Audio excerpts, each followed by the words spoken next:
You know, when you stand right in the center of a massive Gothic cathedral, your eyes are immediately drawn upward. Right. You look at the stained glass windows, the towering spires, the massive stone columns. I mean, everything is designed to pull your attention toward the grand design of the space. Yeah, the architecture really forces your perspective. But nobody ever walks into a cathedral and just, stares at the mortar. The mortar is entirely invisible. It is, yeah. It is just gray paste squished between the stones. Exactly. Precisely. Yet if that unseen mortar fails, the magnificent structure just collapses into a pile of rubble. Welcome to Reformed thinking. Glad to be here. We are jumping straight into the source material today for a deep dive that focuses entirely on the mortar of ancient texts. Specifically, we are looking at one tiny, seemingly invisible Hebrew word. And that word is kanala, pronounced asha. Yes, asher. So today our mission is to look at how this single grammatical particle dictates the meaning, the timing, and the cause and effect of the historical texts you read. It really functions as the linguistic glue of the Hebrew Bible. It does. And, spending an hour on a single grammatical particle might sound like a textbook exercise to some. Oh, sure. It sounds very dry at first glance. Right. But it is actually the key to unlocking historical grammatical exegesis. Without grasping the function of usher, you are guessing at how the theological stones stack on top of one another. That is a great way to put it. Grasping this particle reveals the sheer precision of ancient communication. I mean, it really forces us to slow down. It does. It makes you trace the specific logical arguments the original authors were making step by step. Okay, so let's unpack this. We are looking at the primary function of asher. At its most basic level, we define this word as a relative particle, or a relative pronoun. Right, functioning much like our English words who, which, or that. Yeah, but it is doing something highly mechanical in the sentence. It acts as a sign of relation. Meaning it brings the clause it introduces into direct relation with an antecedent clause. Yes, it is the connecting link. So let me give you a real-world analogy to visualize this. Think of a train yard. Okay, a train yard. You have two massive freight train cars. In grammar, these are your independent clauses. It's sitting there on the tracks. Right. By themselves, they just sit there. They contain weight. They contain cargo, but they are entirely disconnected. So they cannot go anywhere. Precisely. So asher is the heavy iron coupling mechanism that drops into place between them. It links the second car to the first car so that the engine can pull the whole thought forward. I like that. That analogy captures the mechanics spot on. It provides the necessary traction for the thought to progress. Right. To see how this coupling mechanism works in practice, we can look at a specific textual example from the sources. Take Isaiah chapter 40, verse 20. Oh, right. The passage about the idol maker. Yeah. The prophet is describing a man selecting wood to carve an idol. Now, in its absolute most basic primitive form, the Hebrew syntax might just string two concepts together. Just side by side. Yes. It might just say wood and then it will not rot. So the reader just has to figure it out. Right. The reader would have to infer the relationship based purely on the proximity of the words. But with the insertion of our particle, the phrase becomes wood that will not rot. I see. The word asher locks the specific attribute, the inability to rot, directly to the antecedent noun, which is the wood. It clarifies the relationship instantly. It does. It leaves no room for ambiguity about what the prophet is communicating regarding the idol maker's actions. And what stands out to me as you read through these grammatical breakdowns is how much work the reader still has to do, even with that coupling mechanism in place. That is very true. The ancient text is not passive. Right. The text often completely omits the pronoun itself, the he, she, or it, right before the relative particle. The grammar forces the reader to supply that missing piece from the surrounding context. There is a great example of this from Numbers chapter 22, verse 6. This is the historical account with King Balak, right? Yes, where he is trying to hire the prophet Balaam to curse the Israelites. In the Hebrew, the phrasing essentially reads, whom thou cursest. Just whom thou cursest. That feels incomplete. It is incomplete in English. The reader has to supply the missing pronoun to understand it means he whom thou cursest. Wow. So you have to pay attention to the entire narrative flow to know who is being targeted by the action. You do. It is not like reading a modern novel where every single detail is spelled out for you. You are really touching on a major difference in how ancient populations interacted with the written word. The language assumes an active, highly attentive reader. It does not spoon-feed every single syntactical piece. It trusts you to keep up. Exactly. The author trusts the audience to understand the boundaries of the context. Because in the ancient world, reading was often a communal, vocalized activity, right? Yes, it was meant to be heard. The listeners were thoroughly immersed in the story, so supplying the implied he or she was second nature to them. So the presence of Asher was the only structural signpost they needed to know a relative clause was beginning. That is right. It was the signal. I want the listener to just imagine trying to read a modern legal contract without the words who or which. That would be a nightmare. It would. You might read a line that says, Party A will pay, Party B the sum was agreed upon Tuesday. It makes no sense at all. The sentence just stalls out. You desperately need the sum which was agreed upon. That tiny word prevents total contractual failure. So this tiny Hebrew word is incredibly vital for clarity. But we also see in the source material that this word did not just drop out of the sky in its final perfected form. No, it evolved. There are 4 distinct historical stages of development in the Hebrew relative clause. Let's walk through how this linguistic upgrade happened over time. Because language always wants to become more efficient, but the steps it takes to get there are fascinating. They really are. We can trace a chronological development for the relative clause, dividing it into 4 stages. We begin with stage A, which represents the original, most ancient form. Okay, stage A. In the oldest texts, or the highly poetic texts, you will find no connecting particle at all. The relative clause follows the antecedent abruptly. So no coupling mechanism yet. None.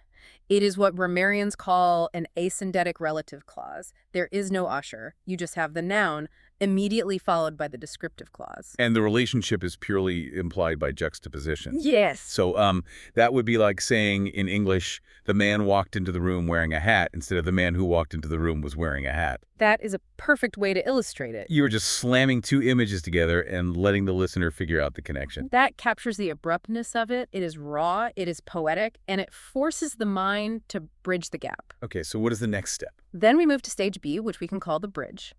This is where Greer enters the picture to explicitly subordinate the second clause to the first one. So now we have the explicit link.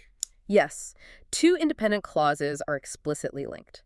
The ancient writers recognized that while poetry can afford ambiguity, certain texts cannot. Like legal codes, I assume. Right.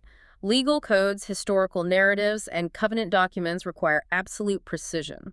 So the coupling mechanism is officially installed on the train cars in stage B.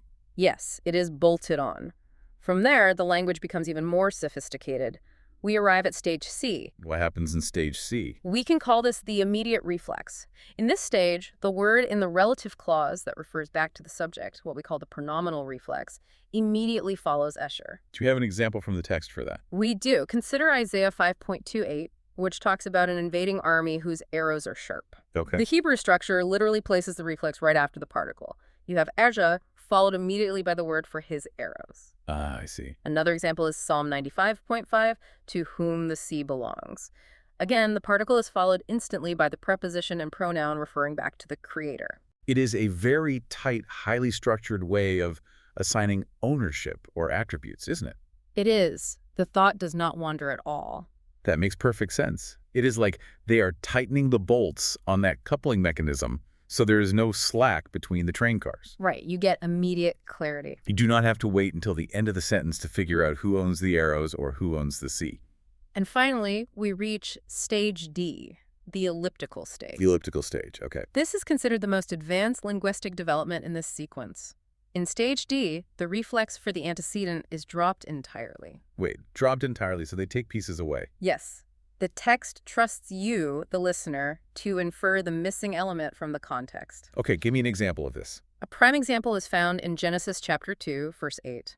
The text records that God put the man whom he formed into the garden. Right, very familiar verse. In the Hebrew structure of that clause, the word him is completely omitted. It just reads, the man Asher he formed. Oh, wow. So the language has become efficient. It strips away redundant pronouns. Yes, because the relationship established by Usher is now so well understood by the ancient speaker that the extra words are no longer necessary. The language has matured to the point where brevity does not sacrifice clarity. That is precisely what is happening. So, I have to ask, what does this all mean for someone studying these texts today? It is a very pertinent question. Does this progression help scholars date ancient manuscripts? Because if we are looking at a scroll and we see stage A, no connecting particle, just raw juxtaposition, do we automatically assume that text is vastly older? Older than a manuscript loaded with stage D elliptical clauses. Yeah, exactly. It seems like a clean way to build a timeline. That is a very logical question, and one that scholars have debated extensively. I can imagine. The answer provided by the linguistic data is a nuanced no. Really? Why is that? Well, while stage A, the abrupt particle-free clause, is predominantly found in older or highly poetic sections of the text, the subsequent stages do not follow a rigid timeline. They do not just show up chronologically. No, they do not. Stages B, C, and D are used randomly throughout the texts we possess. You will find them side by side in the same books. Sometimes in the same chapters, I bet. Yes, sometimes in the same chapters. What this shows us is a fluid language environment. So it is more of a stylistic choice by the human authors rather than a strict chronological rule. That is it exactly. The authors had a palette of grammatical structures available to them. And they just chose the one that best fit the rhythm, or the emphasis of the specific passage they were composing. Yes, they were crafting literature, not just following a rigid formula. I see. So if a prophet wanted to sound archaic or urgent or heavily poetic, they might revert to stage A. Even if they lived during a time when stage D was common, they are choosing their tools based on the message. That makes the text feel so much more alive. But here is where it gets really interesting for me. We have this highly functional tool, this Asher. But where did the tool itself come from? The origin story. Right. We have two major scholarly camps divided on the origin story of this particle in the source material. We do. The first theory traces it back to a physical noun, and the second theory traces it back to a pronoun. Let's look at theory 1 first. Theory 1 is championed by scholars like Kretschmar, and it proposes a noun origin. A physical noun. Yes. The argument is that harsher evolved from an ancient substantive noun meaning place or footstep. A footstep. Where? That is remarkably specific. It is, and we see similar roots in cognate languages. For instance, in Arabic you have the word horun, meaning a footstep or a mark. Okay, sure. In ancient Assyrian you have the word ashur, meaning a place. So how does a footprint turn into a grammar particle? The linguistic theory here is one of gradual abstraction. You start with a physical footprint on the ground. That footprint indicates a specific location in the dirt. Right, someone stood there. So the word for footstep slowly becomes the word for the place. Then, over generations of use, the place broadens to mean the place where. Oh, I see the progression now. Eventually, the concept of physical geography fades away entirely, leaving only the abstract concept of where, which then solidifies into a general relative sign. Connecting any two thoughts together. Precisely. I love that visual so much.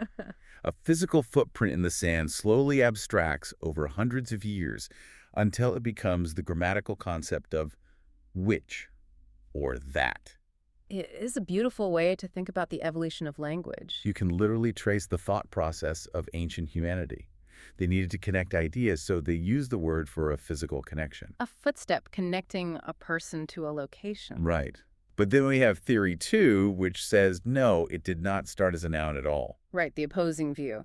This view is held by scholars like Gesenius and Sperling, and they argue for a pronoun origin. They suggest that ashar is a compound word. A word built from smaller pieces. Yeah. They believe it comes from a much shorter, older relative particle in Hebrew, the letter shin, pronounced sheh. According to this camp, ancient speakers took that short sheh, added a prosthetic aleph to the front of it, and then added a demonstrative root, lamed, to the end. And then the sounds shifted. Right. Over time, for phonetic reasons, that lamed shifted to the letter resh, giving us aleph shin resh, or ashor. The linguistic mechanics of that shift, from an L sound to an R sound, are actually quite common. Really? They seem like very different sounds to me. In articulatory phonetics, both L and R are what we call liquid consonants. They are produced in the same general area of the mouth, near the alveolar ridge, right behind the upper teeth. Oh, okay. I guess my tongue is in a similar spot for both. Because they require very similar tongue placements, languages frequently swap them over time.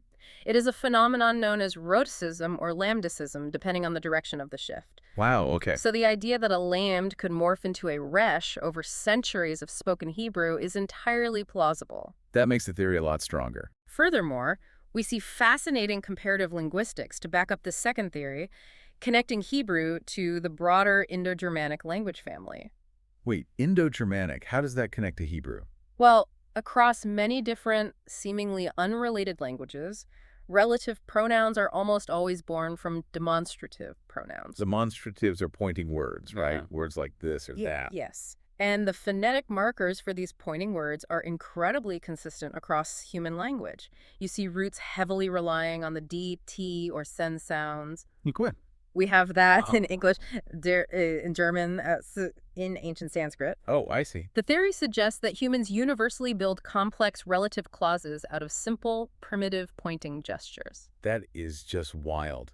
It is exactly like watching a toddler learn to speak. How so? Well, if you observe a 1-year-old, they do not have complex syntax at all. When they want something or they want to draw your attention to something, they just point a chubby finger and shout, "That!" Right, they just point. They're using a pure demonstrative.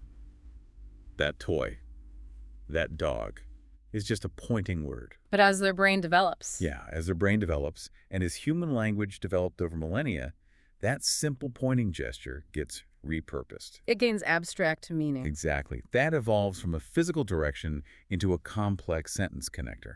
The dog that barked at me. That is an excellent comparison. It just shows how human communication universally builds abstract, highly complex philosophical ideas out of the most basic, simple pointing gestures. From pointing a finger to structuring legal codes. Right. So whether it started as a footprint in the sand or a pointing finger, it became the grammatical foundation for the entire Hebrew text. And that structural role expands dramatically as the language matures. How does it expand? Well, our sure moves beyond being a simple relative pronoun and takes on the role of a conjunction. Okay, a conjunction. In this capacity, it operates very similarly to another major Hebrew word, ki, or the Greek word hoti. Those are heavy lifters in the text. They are.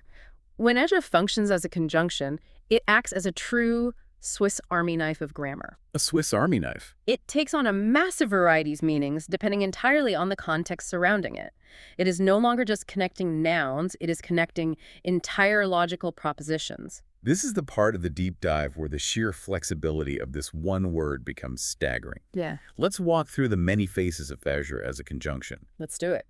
Based on the textual examples from the sources, first, it can simply mean that, introducing an object clause. Right. Look at Joshua chapter 2, verse 10. This is Rahab speaking to the Israelite spies, right? Yes, and she says, "We have heard that the waters dried up." The word functioning as that in the Hebrew text is era. Okay, that makes sense. Second, it can mean because or in that, giving the reason for an action. A great example of this is in 1 Samuel 30.9. David is pursuing the Amalekites in that chapter. He is, but 200 of his men have to stop at the brook Bezor. Right, they are too tired. Yes. Why do they stop? The text uses Asher to explain. Because they were too exhausted.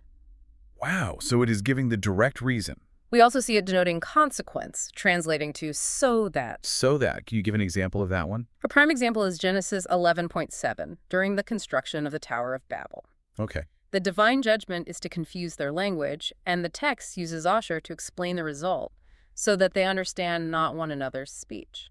It is showing the direct consequence of the action. Furthermore, it acts as a temporal or local marker, meaning when or where, especially when it follows words denoting time or place. That is a lot of definitions for one word. And finally, we see a rare but critical conditional use where it means if. If, really? Yes. Leviticus 4.22 provides this example regarding unintentional sin, in case that a ruler sinneth, or if a ruler sins. Okay, I have to stop right here. I have to push back on this a little. Go ahead. If a single word can mean because, if, when, and so that, how do we prevent total chaos in translation? It sounds chaotic, I know. Because if you are reading a critical covenant text, the difference between because and if is massive. Oh, the theological implications are huge. Right.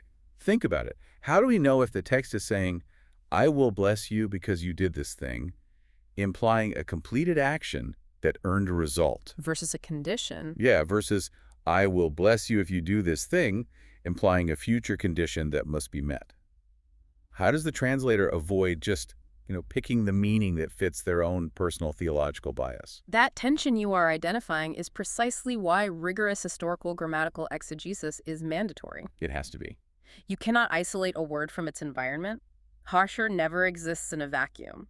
To prevent chaos, the translator must analyze the syntax of the entire clause. So they look at the words around it. Specifically, what are the surrounding verbs? Hebrew verbs do not function like English verbs with strict past, present, and future tenses. They function based on aspect. Right, perfect and imperfect aspect. Are they perfect verbs indicating completed action, or imperfect verbs indicating incomplete, ongoing, or future action? That changes everything. It does.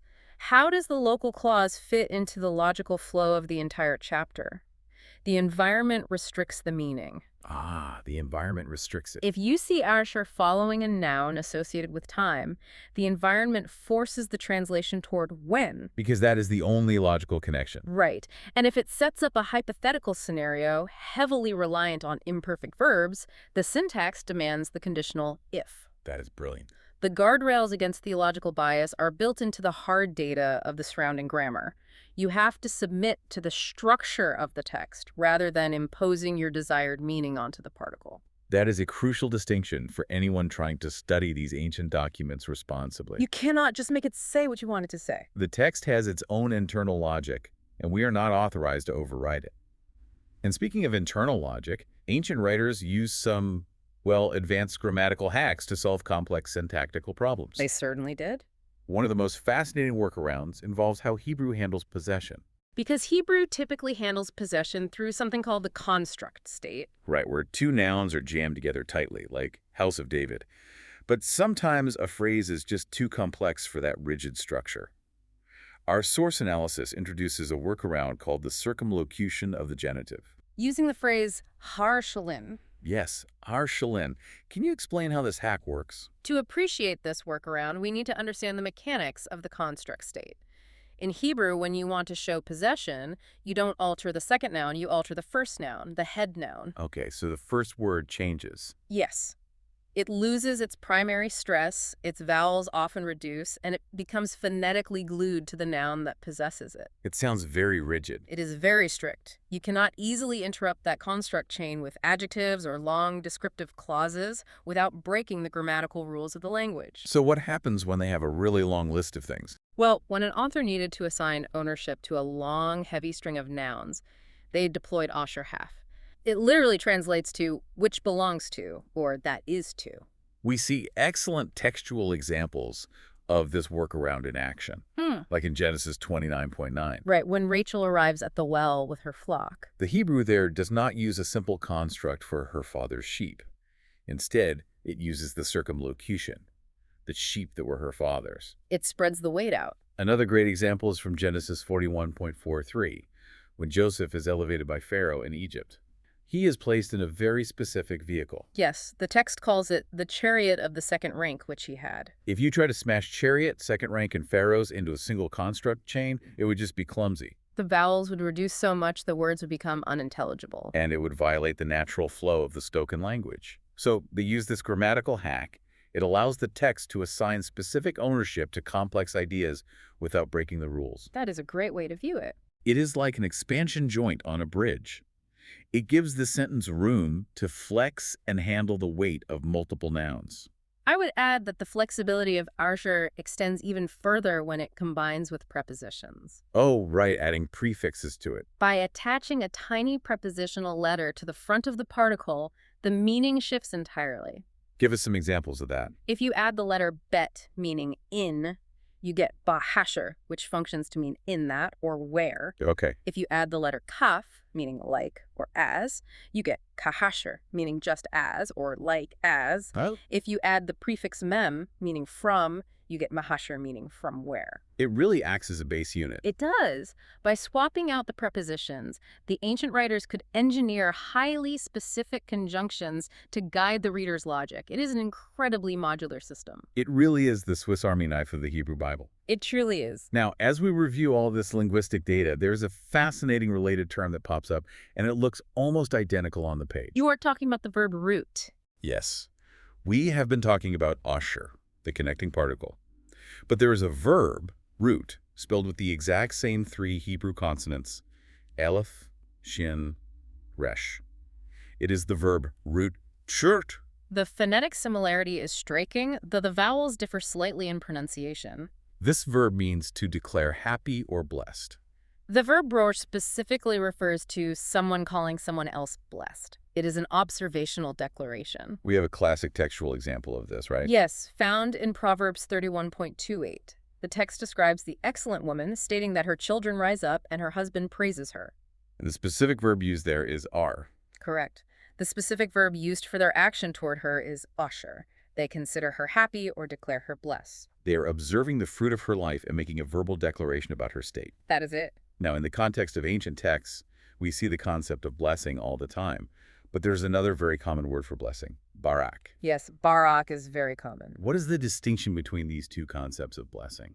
There is a sharp distinction. Barak typically denotes a divine blessing bestowed directly upon someone. So it is God giving the blessing. Right. It is vertical. It is God imparting favor, vitality, or covenantal promise downward to a human recipient. Okay, so how is asher different? The verb asher is horizontal. It is a human observation. A human observation. It is one person looking at another person's life, seeing that they have been treated favorably, and declaring, look at how happy and secure that person's state is. So it is the recognition of a blessed state rather than the mechanism of bestowing the blessing itself. Exactly. I have to wonder aloud about this. Is it just a happy coincidence that the word for declaring someone blessed, asher, and the word that acts as the ultimate connector, asher, share the exact same root letters? It is an intriguing question. Could there be a philosophical link in the ancient mind? Could the concept of blessedness be tied to the idea of being connected? Connected in what way? Think about it. A person is considered happy or blessed when they are securely connected to the right place, the right family, or the right covenant. The grammar particle connects the sentence, and the verb recognizes the human connection to favor. Am I stretching the linguistics too far here? Well, it is an aesthetically pleasing thought, and the theological poetry of that idea is certainly compelling. Right. The idea of blessedness being rooted in proper relational connection is a sound concept in itself, especially within a covenantal framework. However, from a strict linguistic perspective, the evidence leans heavily toward these being separate developments. So they are not related. Scholars generally classify them as homonyms, words that sound alike and look alike but have different origins. Like the English words bark in a tree and the bark of a dog. Spot on. While it is tempting to find hidden meaning in the root letters, we have to model careful restraint. We must avoid over-allegorizing the grammar. The text has enough depth on its own terms without us needing to manufacture philosophical links that the linguistics do not explicitly support. That is a very fair correction. It keeps us grounded. We do not need to invent secret codes to appreciate the text. The actual demonstrable function of these words is amazing enough on its own. So what does this all mean for you, the listener? We have looked at a seemingly mundane grammar particle today. A word most people skip right over. Right. Whether it evolved from an ancient word for a footprint in the sand, or whether it started as a toddler's pointing finger, this one tiny word grew to become the invisible mortar that holds the entire structure of the ancient texts together. It tells us who is acting, why they are acting, and what the consequences are. The direct application for anyone studying these documents is that reading ancient texts requires immense patience and precision. You have to read slowly. We cannot impose our modern syntax or our modern assumptions onto the text. We have to let the text speak entirely on its own terms, submitting to its own grammatical signposts. I completely agree. And that leaves us with a final thought to ponder. What is that? Consider the invisible connecting words in your own daily speech. Think about the words you use constantly but never notice, words like that, which, and because. We use them thousands of times a day. We do. How often do you deploy those invisible words to justify your own actions, to state your conditions to other people, or to define your reality? Wow, that is a challenging thought. You are building a structure with your words every single day, relying on unseen mortar to hold your logic together. What does the grammar of your own life reveal about your priorities? That is something to sit with. Thank you so much for joining us for this deep dive. It was a pleasure. We hope it has challenged you to look closer at the invisible structures all around you.